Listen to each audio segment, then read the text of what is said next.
band lo kampungan lo. Nah dulu juga kan lagu kan mulai lagu barat lah ya, The Beatles, zamannya zaman itu kan. Tapi kan almarhum kan tetap lagu-lagu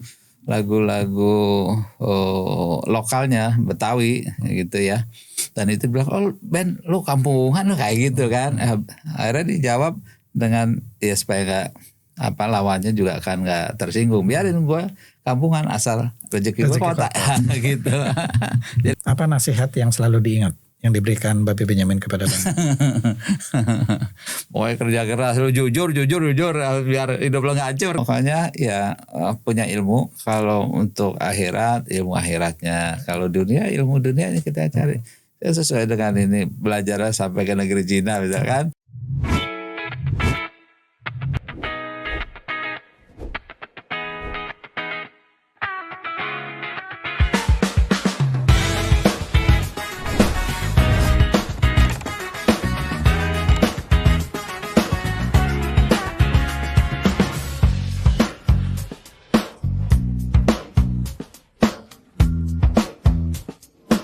Assalamualaikum warahmatullahi wabarakatuh. Salam. Kerabat saya belajar hidup dimanapun. Hari ini kita bertemu dengan tokoh Betawi. Dan lagi-lagi karena kita bertepatan dengan 499 tahun usia Jakarta. Tahun depan 500 tahun. Maka tidak ada salahnya kita ngobrol soal Jakarta dan Betawi. Tentu saja salah satu seorang ikon yang tidak bisa dipisahkan dari Jakarta adalah Babe Benyamin Sueb. Dan ini putra ketiga Babe Benyamin Sueb. Selamat datang Bang Bim. Bim salam Bim. Abrakadabra. Ya terima kasih banyak. Apa kabar Bang Bim? Alhamdulillah baik. Ya, saya tegur dulu ya. Assalamualaikum warahmatullahi wabarakatuh semua para hadirin ya. Tabe. Tabe itu kalau Betawi itu hormat, salam hormat. Salam hormat. Iya. Baik, Bang Bim, kita ngobrolin kaitannya dengan Babe Benyamin dulu ya. Iya. Sebagai putra ketiga tentu saja sosok Babe Benyamin di mata Bang Bim itu seperti apa ya? Wih, Babe itu ya luar biasa deh ya. Jadi orang tua, temen gitu ya. Jadi motivator, terus tempat curhat gitu ya. Jadi dan egaliter, benar Babe itu egaliter. Nah egaliternya seperti apa? Beliau kan sangat religius gitu ya. Pokoknya dikaitkan lo mesti begini, kemana-mana boleh tapi ya jangan lupa sholatnya lah gitu kan. Kalau muslim kan yang penting sholatnya lo gitu. Nah egaliternya gini juga. Saya waktu itu SD, SMP, SMA-nya masuk sekolah juga sekolah non muslim di Katolik. Mau di luhur, pakai semua tuh. Apa sekolah aja lo kan. Yang penting lo jangan lupa sholatnya gitu.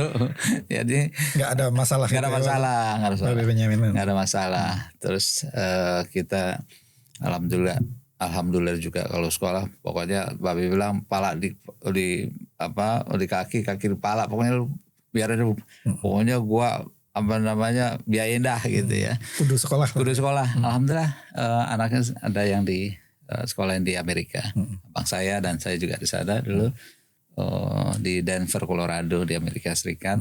Lulus bukan nggak lulus. Tapi satu lulus sana. Dan abang saya masih tinggal di sana karena memang dapat jodohnya orang Venezuela. Dan saya sebelum ke sana nih, siap Bang Bim. Siap. Putra-putra Babe Benyamin itu dimulai dengan huruf B semuanya. Oh iya B. Nah itu mungkin dari ibu saya, kalau saya manggilnya Mak. Dari Mak saya, Mak Noni, dari almarhum Babe Benyamin. Itu 5 laki semua nih. Nomor 1 Beb, almarhum 2012. Beb, nomor 2 Bob, nomor 3 Bim, nomor 4 Beno, nomor 5 Beni. 5 itu laki semua. Yang kecil juga ada dari yang lain 4 ya. Itu 1 cowok, 3 cewek. Itu juga B semua. Billy, Bella, Belinda, bayi. Semuanya B. Semuanya B. Jadi yang di Amerika itu Bang Bob. Iya Bob. Bob. Di Sacramento sekarang. California. Artinya Babe Benyamin kepada putra-putranya untuk mendapatkan pendidikan itu nggak tanggung-tanggung ya. Betul. Artinya tidak hanya di Indonesia saja gitu, tapi ke Amerika pun dibiayain. Gitu. Dibiayain. Itu seberapa sih dia kan cuma artis ya. Ya kalau hidupnya sekarang artis kan wah berkecukupan ya dengan produktivitas almarhum. Tapi kan dulu kan ya sebegitulah gitu. Jadi ada rezeki kirim, alhamdulillah bisa selesai. Oke. Jadi kalau di sinetron Sidul Anak Sekolahan ya, kalau Babe itu bangganya Babe itu anaknya jadi tukang insinyur. Iya. Jadi ke putra-putranya juga berlaku begitu juga. Betul, ya. Betul, iya sangat bangga lah ya. Bangga almarhum itu. Penting sekolah kayak film Sidul itu. Orang kampung, ini anak gue nih Sidul jadi tukang insinyur. Ya memang begitu ya.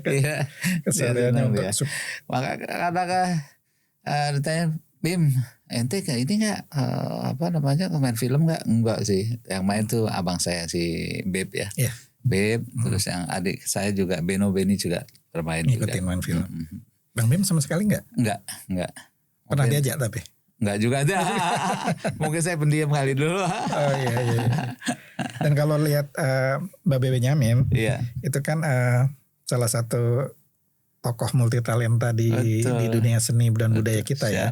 Jadi dari ini saya harus baca nih supaya nggak terlalu salah ya. Jadi dari dunia musik itu bukan hanya sebagai penyanyi tapi komposer, menciptakan lagu-lagu juga. Di dunia film juga begitu. Betul.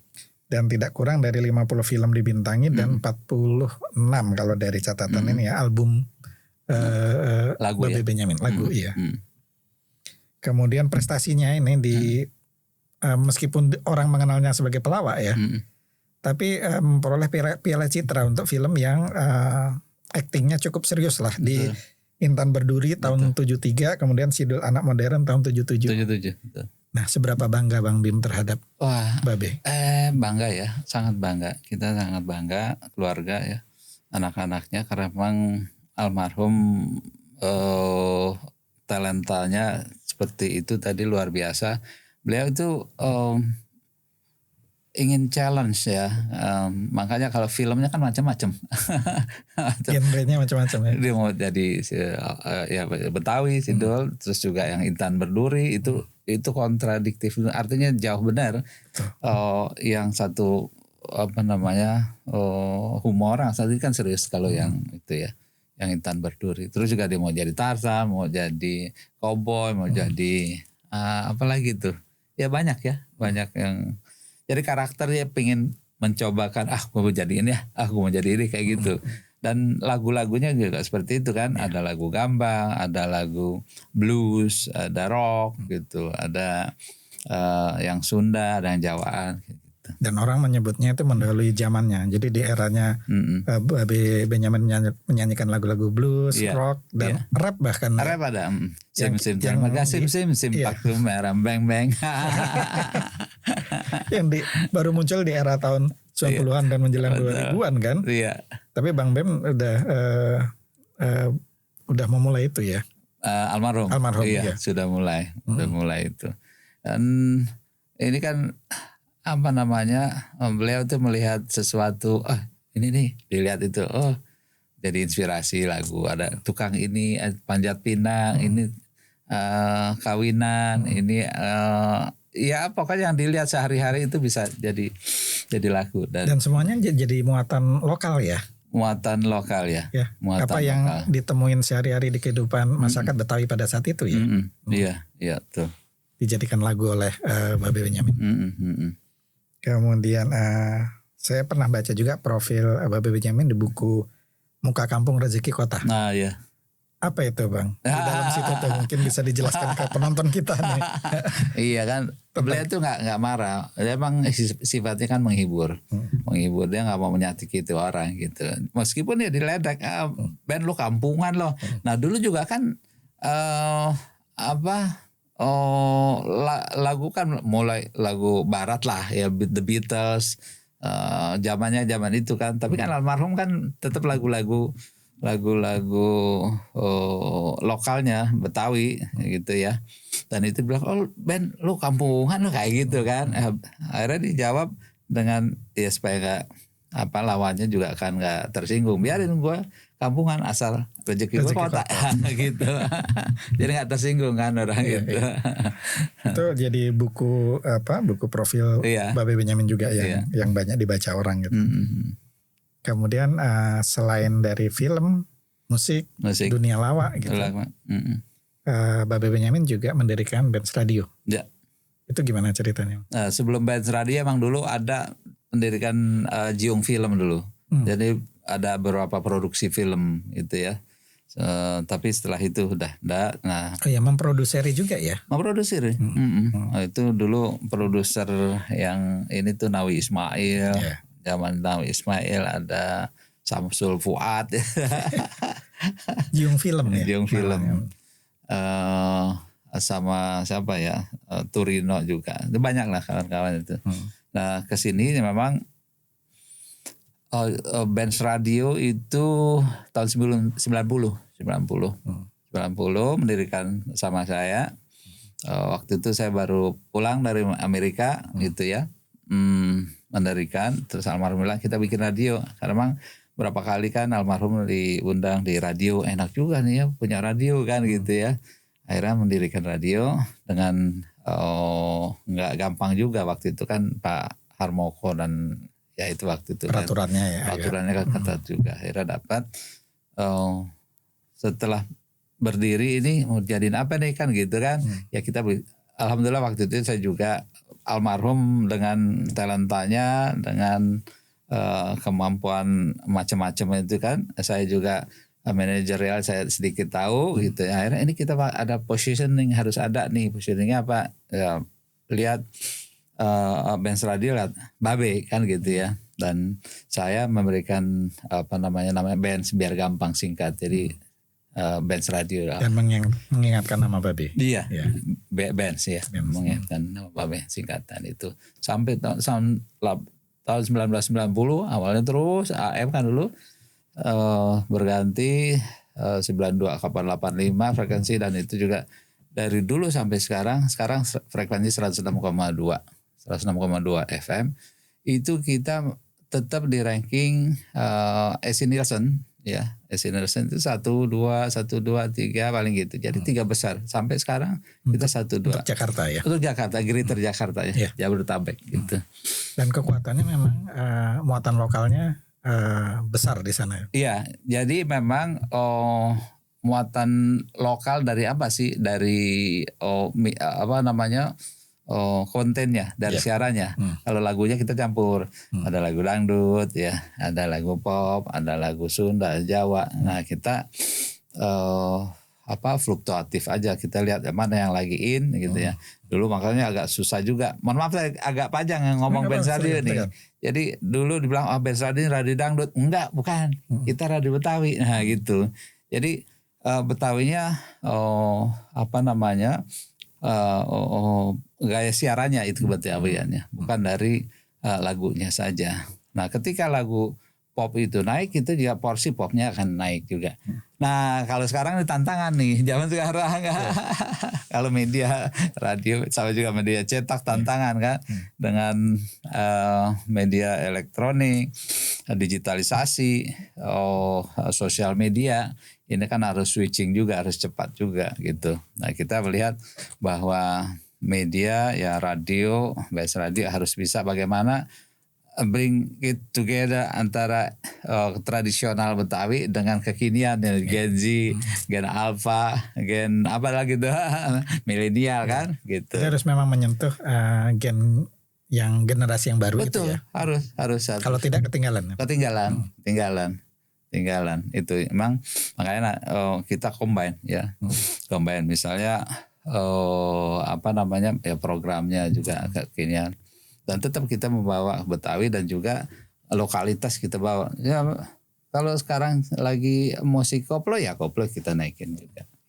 Tapi yang jelas penyiarnya itu harus menggunakan dialek atau logat Betawi. Logat Betawi, kosakata Betawi. Nah kalau dia bisa bahasa Jawa itu malah nggak apa-apa. Itu nilai plus. Nah, nilai plus ya. Bisa Jawa, bisa Sundaan, bisa bahasa Inggris itu nilai plus gitu. Tapi tetap Betawinya tetap di bawah gitu. Tapi bisnis untuk radio khususnya yang dikerjakan oleh Bang Bim ya sekarang itu masih menjanjikan nggak Bang? Oh, kalau radionya sendiri ya sekarang harus bertransformasi.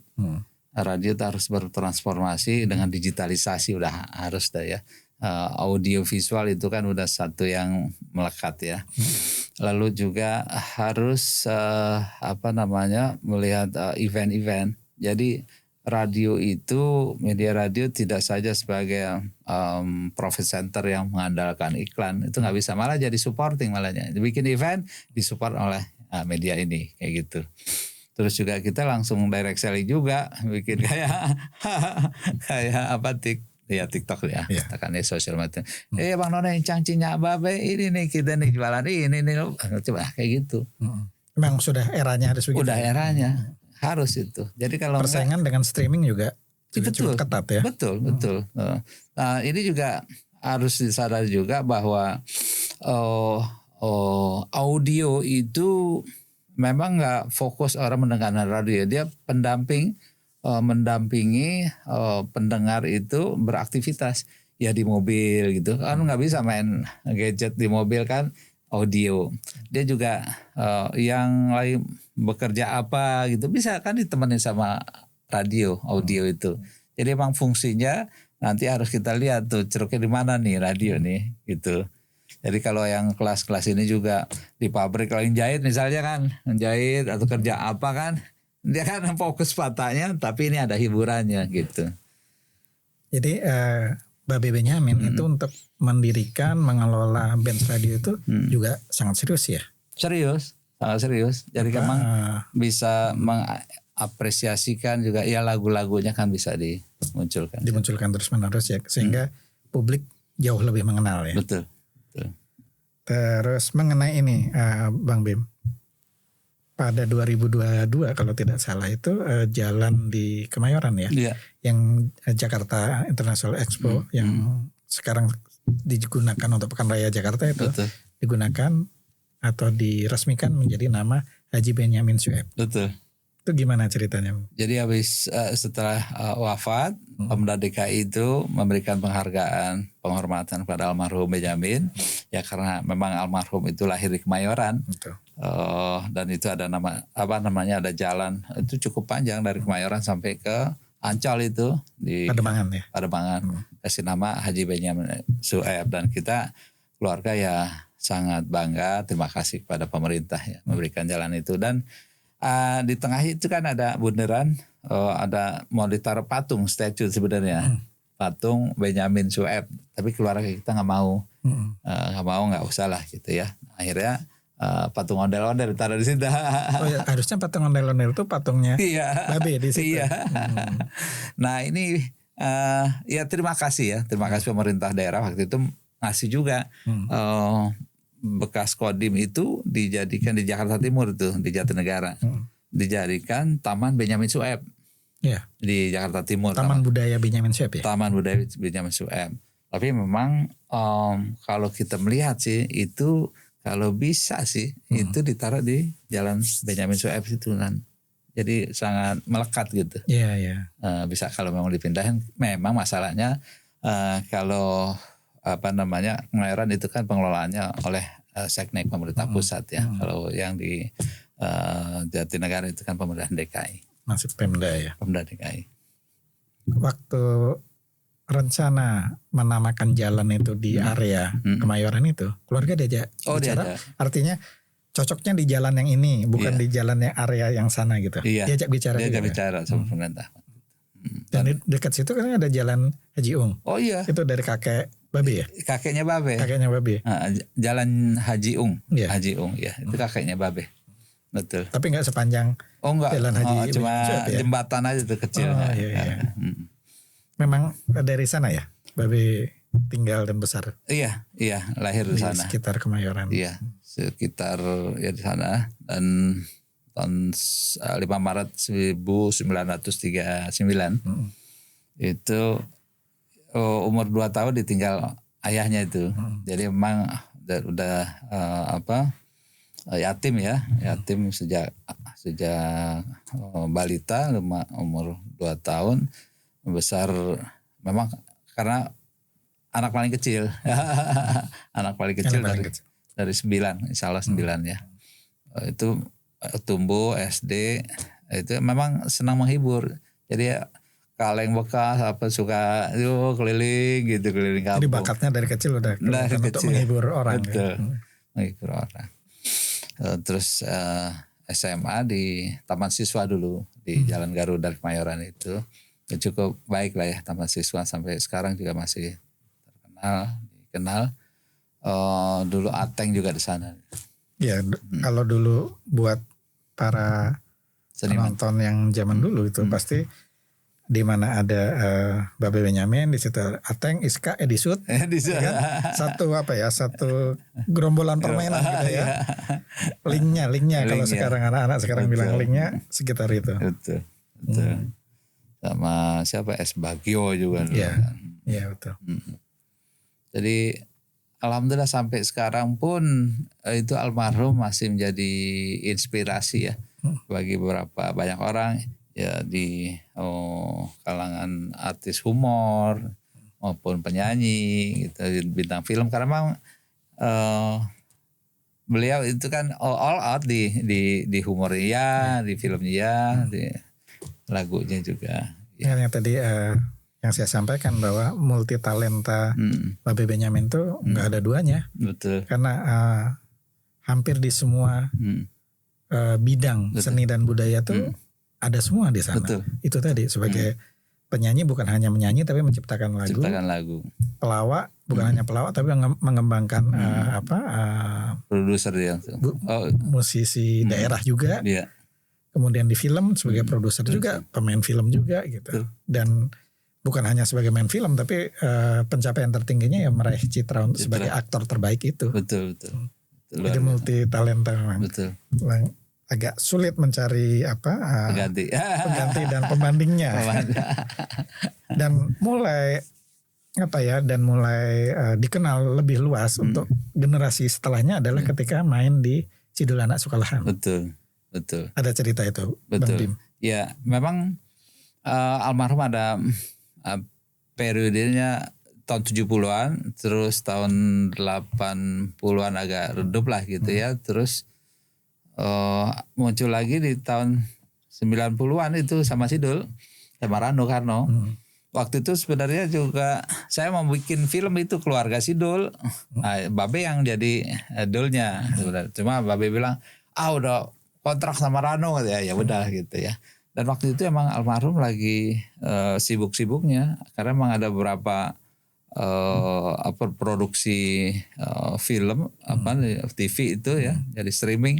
Kan ada Sidul, ada Mat Beken, ada Benyamin Show, ada Begaya FM gitu. Jadi ada 4 tuh acara di TV. Terus juga ya ada beberapa iklan, juga bintangi iklan. Beliau tuh kecapean ya, waktu itu kecapean. Dan ya itu terakhir seperti itu. Kecapean, nonton 17-an waktu itu 50 tahun Indonesia kalau nggak salah tuh 1995 kan. Pawai malamnya nonton bola di TV, paginya main bola.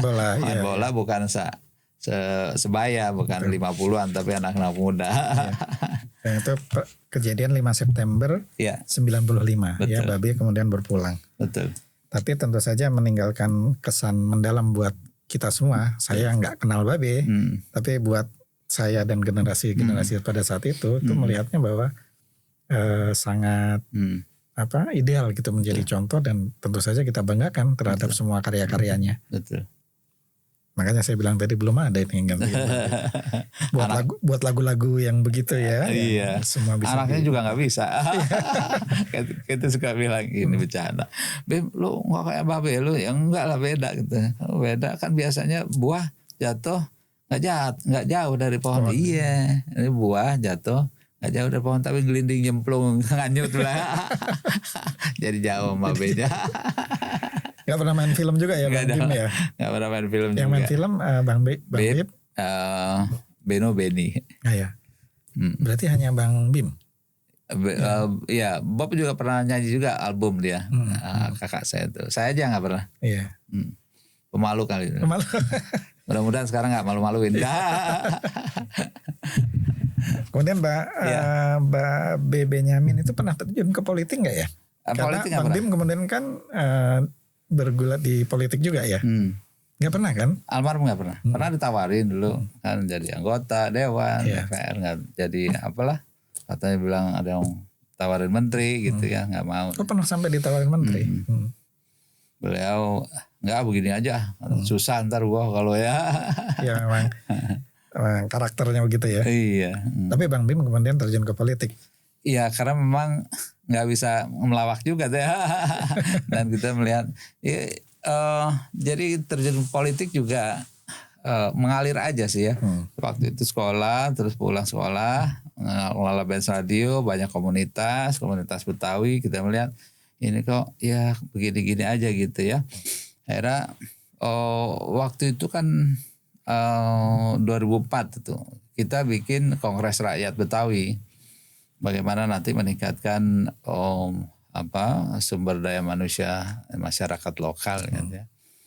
Nah, karena memang kita tahu banyak kekurangannya dari pendidikan, dari kesempatan di di politik ya, posisi-posisi, terus juga ekonomi banyak memang harus diangkat. Terus ya udah waktu itu ada 2004 itu ada DPD RI. DPD RI. Saya diminta untuk maju ya, akhirnya maju dan terpilih. Jadi anggota DPD RI. Tahun berapa itu ya? 2004-2009 sama Pak Sarmono, Muriati Sudibyo, sama mewakili Marwan Jakarta Batubara, ya? mewakili DKI Jakarta. Dan sekarang menjadi komisaris? Komisaris di JAXB atau PT Jakarta Turisindo. BUMD. Ruang lingkupnya apa itu? Ruang lingkupnya itu pariwisata dan ekonomi kreatif. DKI. Apa tantangan pariwisata Jakarta ini Bang? Ini tantangan yang betul Bang. Harus bisa nangkep peluang. Cuma memang kondisinya ini lagi seperti ini ya. Nah, sebenarnya sangat peluang sekali Jakarta. Jakarta sebagai hub Indonesia, Jakarta bisa jadi hub ASEAN gitu ya.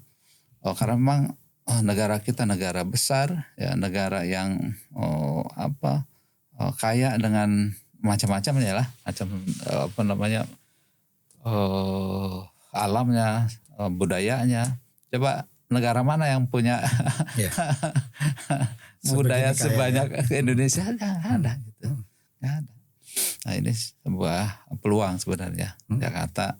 Tapi memang kita harus kerja keras mengubah supaya bagaimana Jakarta menjadi kota global ya, global city. Ini kan juga Pak Pram, Bang Dul juga pemerintah DKI itu menginginkan ini Jakarta menjadi kota global. Nah sekarang memang posisinya masih kurang baik lah ya. Ranking berapa kita? Ranking 71. 2023-2024 masih di 74. Sekarang 71. Pak Gubernur, Wakil Gubernur mengejar, targetkan kita bisa menjadi 50 besar. Dari 71 menjadi 50. PR besar juga. PR besar ya. PR kita. Nah ini. Padahal Jakarta udah punya semua itu ya Bang? Punya semua. Ya. Budaya lengkap, kota megapolitan, transportasi terhubung di mana-mana, masyarakat juga sangat heterogen. Gitu ya. Iya, kita banyak punya infrastruktur itu. Memang, nah ini ada kalau kita ya barometernya atau instrumen yang harus diperhatikan itu kan kalau jadi kota global city. Global City Index-nya itu kan ada 5 ya, ada 5 parameternya. Satu soal keterbukaan atau interchange information. Jadi information exchange itu kan kalau kita bagus ya, peringkat itu bagus. Nah yang kedua itu di human capital kita bagus lah. Institusi kita, sekolahan kita baik, dianggap baik lah, meskipun masih belum harus di upgrading. Nah ini yang 3 bawah ini nih, masalah kultur, cultural experiences itu masih rendah. Itu ya masih di 50-an. Terus business activities itu rendah. Nah ini yang satunya nih yang berat nih, itu political engagement. Itu memang berat itu. Sepakat berat itu. Berat ya. Berat. Makanya kalau nggak aman, kalau gonjang-ganjing, aduh udah deh. Makanya drop deh. Inbound dari ini Jakarta. Jakarta juga coba dibandingkan Vietnam ya dengan yang baru, negara ASEAN yang baru, mereka sudah berbenah, kita harus berbenah. Jadi kalau dengan Singapura terlalu jauh ya Pak? Terlalu jauh Singapura. Singapura itu indeksnya 5, kita baru mau lari ke 50. Baru 50 tuh. Ngejar gimana, masih jauh. Harus terus diusahakan. Nah ini anak-anak muda, kalangan muda nih, kita berharap ya punya ide-ide kreatif apa ya. Jadi coba ide kreatif itu, stay di Jakarta 2 malam 3 hari, mau kemana aja itu, ya kan. Nah ini kan kita bisa create itu. Nah pariwisata kan macam-macam, pariwisata budaya, pariwisata sejarah, pariwisata kuliner, pariwisata belanja, pariwisata olahraga, gitu. Yang anak mudanya juga hub sekarang di selatan juga udah mulai itu di Blok M. Ya, mulai tumbuh ya. Mulai tumbuh. Nah itu tapi belum dikoneksi tuh. Misalnya anak muda nih, gitu, nanti ininya di Blok M, terus jalan kemana, tidurnya hotelnya di mana itu. Belum. Jadi belum terhubung secara signifikan ya untuk semua titik-titik. Belum. Jujur harus kita akui itu, dan kita mudah-mudahan kalangan muda, milenial, gitu ya, Gen Z, Gen Alpha ini bisa membantu kita semua. Dan ini kan seneng ya kalau kota Jakarta menjadi kota global yang diminati, orang banyak berkunjung ke sini gitu ya. Dan itu kan income yang real sebenarnya ya, menjadi devisa itu ya pariwisata, ekspor ya kan. Dan juga kalau Anda saudara-saudara kita yang keluar negeri, itu kan memang dananya dari luar akan masuk ke kita, itu salah satu pariwisata. Nah negara Arab aja itu yang minyak melimpah, tapi kan prediksinya nanti ini bakal habis nih sekian tahun. Setelah itu apa? Nah mereka sudah membangun itu pariwisataannya. Sudah Dubai dari sekarang ya kan? Dari sekarang sudah. Timur Tengah berkembang pariwisatanya. Betul. Bang Bim. Ya. Sebagai putra Pak B. Benyamin dan karirnya Bang Bim juga di dunia politik dan bidang usaha gitu ya. Apa nasihat yang selalu diingat yang diberikan Pak B. Benyamin kepada Bang? Pokoknya kerja keras, lu jujur biar hidup lo gak hancur. Iya, saya sering itu dengar Bang Pak B. Benyamin juga menyampaikan itu di jujur. Pokoknya ya punya ilmu. Kalau untuk akhirat, ilmu akhiratnya. Kalau dunia, ilmu dunianya kita cari. Ya, sesuai dengan ini, belajar sampai ke negeri Cina misalkan. Nah itu mau kemana juga untuk dunia ya silahkan aja gitu. Dan imbang almarhum tuh untuk kehidupan duniawinya dan juga akhiratnya. Jadi luar biasa beliau itu, sampai sekarang jadi panutan. Jadi nasihat itu sampai sekarang melekat erat. Ingat Bang Bim gitu. Iya. Untuk jadi orang yang jujur. Harus jadi orang jujur. Harus kerja keras. Kemudian terakhir barangkali. Siap. Bang. Masih banyak nih pengen ya. Enggak bercanda. Karena saking senangnya. Kita bersambung nanti kita. Iya, terima kasih banyak. Iya. Eranya Pak B. Benyamin kan banyak juga dikenal orang ya. Iya. Kemudian duet dengan Ida Royani juga banyak fansnya gitu ya. Itu sampai sekarang hubungan keluarga sama dengan keluarganya Ida Royani? Oh masih. Jadi kita dekat ya, sama Ida dekat, sama Rano juga dekat. Dan ibu saya sama ibunya Rano dekat, sama ibunya Adi Bing Slamet istrinya dulu dekat juga gitu. kan sudah nggak ada semua. Nah ibu saya masih ada 87. Mohon doanya supaya panjang umur, sehat selalu. Ya. Jadi artinya setelah Babe tidak ada berpulang gitu, hubungan putra-putranya ke teman-temannya Babe juga masih baik ya? Masih baik. Sekarang. Masih Alhamdulillah. Kita jaga komunikasi itu, silaturahmi itu. Apa untuk kedepannya Bang? Untuk merencanakan buat Babe Benyamin? Kita mau bikin ini sedikit promosi nih ya. Kita mau bikin band fest, Benyamin Festival. Jadi September nanti itu emang hari haul wafatnya almarhum tanggal 5 September kan. Kita mau bikin acara 3 hari, tanggal 4, 5, 6. Jadi band fest itu berkaitan juga dengan 5 abad Kota Jakarta. Jadi kita kaitkan dengan kebetawian nih. Ada 5 era Betawi nih. Waktu tahun 1527 Betawi seperti apa, tahun sekian seperti apa. Kita bilang era Benyamin.